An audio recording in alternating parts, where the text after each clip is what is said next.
It was the 7th century.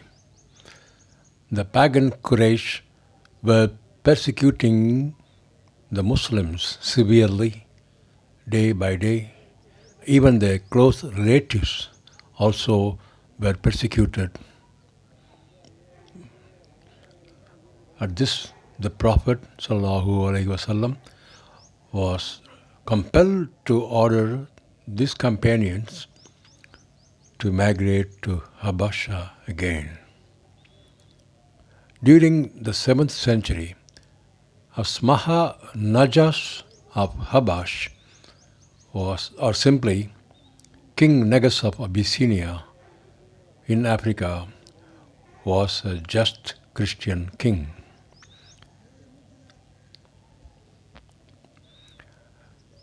There too, the pagan Quraysh delegation had landed to influence the king in order to punish or vacate the immigrants from Abyssinia. But the king summoned the migrants and held them in the court and asked them to narrate and justify their stand. The leader, Jafar ibn Abu Talib, spoke to the king very effectively. Jafar delivered the most famous and eloquent speech before in the court of the king of Abyssinia, King Negus.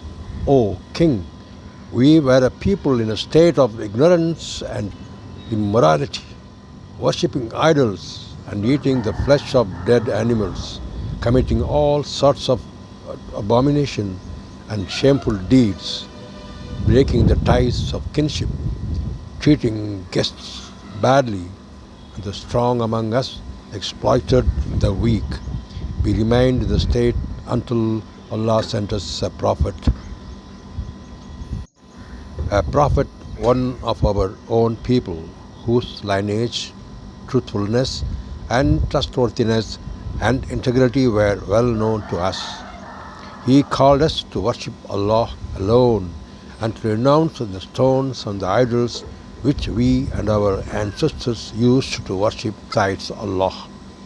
He commanded us to speak the truth, to honor our promises, to be kind to our relations, to be helpful to our neighbors, to cease all forbidden acts, to abstain from bloodshed, to avoid obscenities and false witness, not to appropriate an orphan's property, nor slander chaste women. He ordered us to worship Allah alone and not to associate anything with Him, to uphold Salat, to give Zakat and fast in the month of Ramadan. We believed in Him and what He brought to us from Allah, and we follow Him in what He has asked us to do, and we keep away from what He forbids us from doing.